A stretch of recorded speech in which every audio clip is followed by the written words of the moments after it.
Chapter 83. Exams. Summary. First, a medical exam. Then, a crime exam. The week passed by in a flash, filled with studying, tests, and anything else the pirates can think to throw at them. It's honestly quite reminiscent of UA, Izuku can't help but observe. It makes the longing for home just that little bit rawer, but with their breakneck pace through years of schooling, there's no time to focus on that. Which brings them to now, the day of their final exam. If they pass this, they're officially inducted into the guild and unleashed on the world. Also meaning they finally have a source of income to buy supplies with. Hello, sound-dampening shoes Denki has been going on about for weeks. The apparent first step to their crime exam is, unexpectedly, a medical exam. No, not to test them on medical procedures and biology as Denki first thought. It more amounted to a doctor's visit. A doctor who had no idea about their biology and needed to catalog it so they knew how to treat them in case of grave bodily harm resulting from their crime exam. As Dad Sensei would say, very logical. So all 6 of them were grouped together in the station's medbay room. For some reason, Mei, Denki, and Mina all wanted to fit onto one exam bed, and had pulled him and Ochako with them. So the 5 of them were precariously piled on top of each other, as a tubular doctor asked them questions. It's odd. I wasn't able to find your species in the system. Your planet must be quite new. You can say that, Katsuki said with a smirk, leaning against the bed. In that case, I'll ask you all a few questions before getting a full-body scan. Then it's just a quick Hortz examination, and you should be free to go. They walked closer to the human pile on their little tube legs, and held a clipboard with their little tube arms. A what examination? Izuku interrupted. Given this was a medical examination, he thought it was pretty important for them to know. Hortz, you know. Like to check the health of your mouth and, in your case, teeth. Wait, Denki blurted, twisting in the pile so he was facing the doctor. Like a dentist? I hate going to the dentist. With all their sticky pokey things in your mouth and devices that make weird noises, but you can't see what they're doing because it's in your mouth. Then, when your mouth bleeds, they're like, it's because you're not flossing. No, it's because you stabbed me. I'm sorry, the tube sentient says. But what the fuck? It's not as weird as it sounds, Izuku tries. No, most medicine from our planet is just weird. Like surgery is stabbing someone better. Mei unhelpfully adds. Remind me never to go to your planet, the doctor says in a half-joking voice. Anyway, on with the questions. When was the last time you were ill? We were on a planet going through an epidemic a few weeks ago, but I don't think that bacteria could survive in our bodies for more than a minute or two before our immune system killed it. But we did catch the plague a few months ago. Izuku listed off with a smile.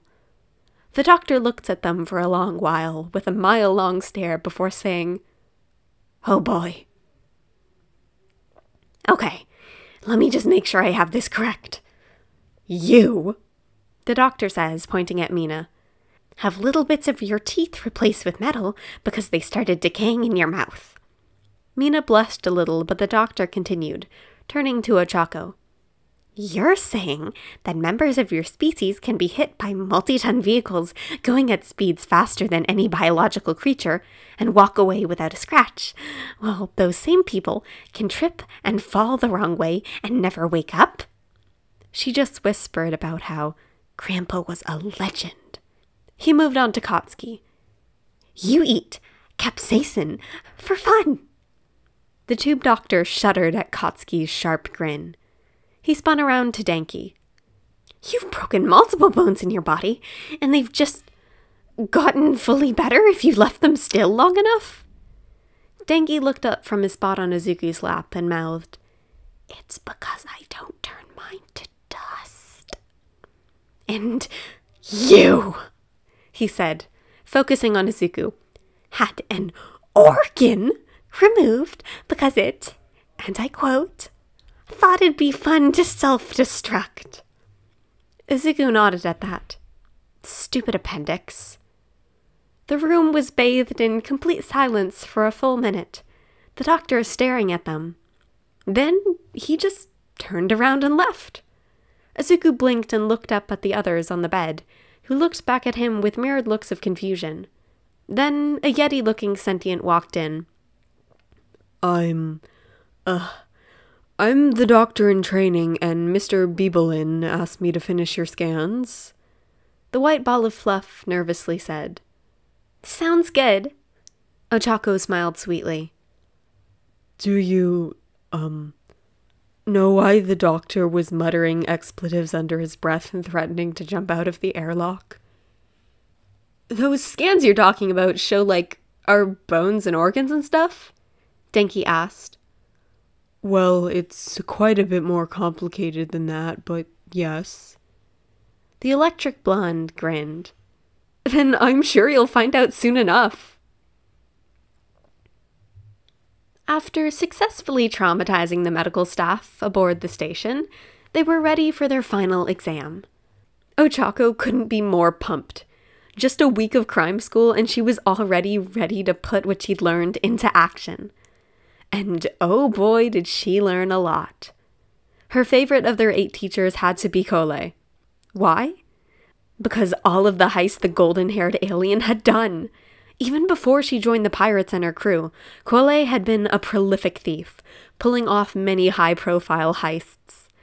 Ochako had learned more from listening to her stories and tips than any lessons back on Earth.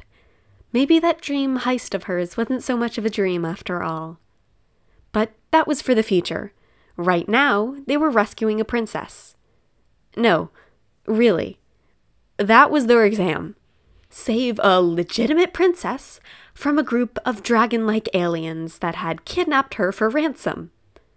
Ochako hadn't known this was on her bucket list until Sunyu had announced it, but yep, it's right there next to heist.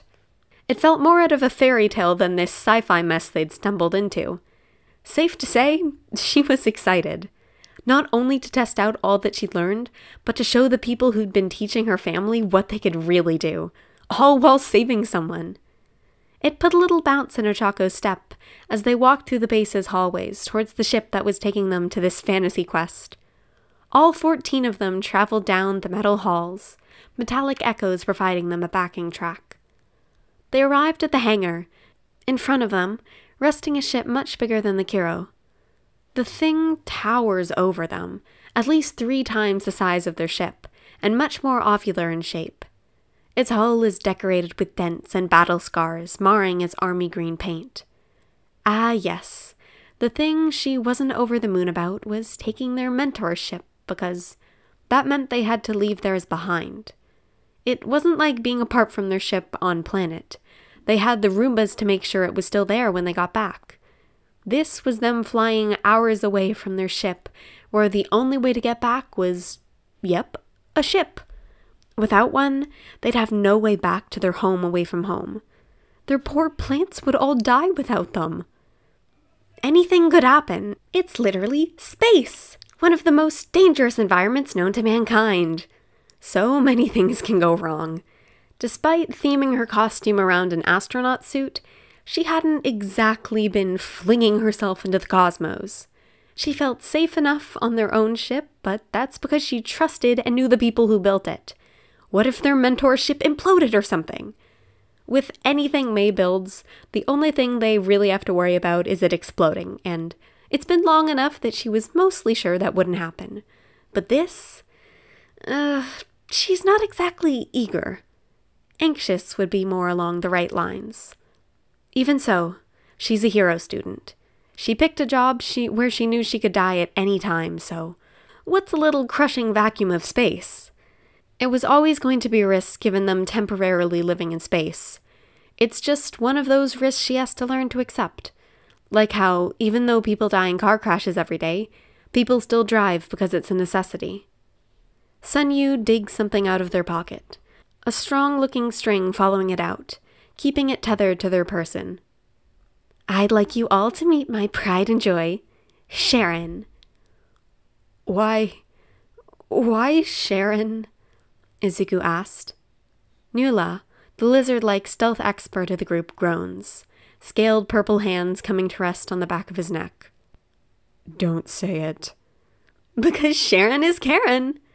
Kole beams, gold hair flowing like magma. And if the people with all the money don't want to share, we'll make them. Mei cackles, and Ochako can't tell if it's because she finds the joke funny or because she agrees with the sentiment of robbing the rich. Given their group, probably both. Let's get a move on, Sun Yu says, clicking something on the little device they pulled out. A ramp slides out of the ship at the same time as large doors slide open. You all remember who you're paired with? Chirps of response from the other teens ring out from the spacious hangar, and Ochako moves to stand by her assigned mentor for the test. Well, her first mentor. Given the pirates have 2 more members than them, they're each a little more specialized. When they actually made it aboard the ship holding the princess, Ochako would be paired with Kole. Yes. Until then, she was with the furby navigation expert, Hugh. She hadn't talked much with him, seemingly quieter member of the crew. However, he did teach the group about the ship's navigation systems and how to read them. Almost as memorable as the tendrily fur covering every inch of his body was his deep voice. If they were back on Earth, she would have assumed he had a voice quirk. It's just so soothing, like someone you'd hear narrating a documentary about wildlife. According to Hugh, during their lesson, she had the basics down. He'd given her some tips on how to more efficiently use the systems, the kind of knowledge that comes from years of experience. He'd even said he'd give her a little cheat sheet if they passed this exam, which was nice. So she wasn't too worried about her role in the first part of the exam. Not that she was worried about the second part either, but it was nice to see all her hours of bored fiddling around had paid off. Ochako slipped into the much too big seat, Hugh settling behind her. Despite the larger size of the ship, there weren't exactly 6 extra seats. She watched as the others settled into 2 big chairs of their own, Denki and Kotsuki on the same little raised strip as her, while Mina, Izuku, and Mei found their seats behind them. In just a few minutes, the heavy door to the hangar was sliding open, and a rumbling had filled the ship. It was time for their crime exam.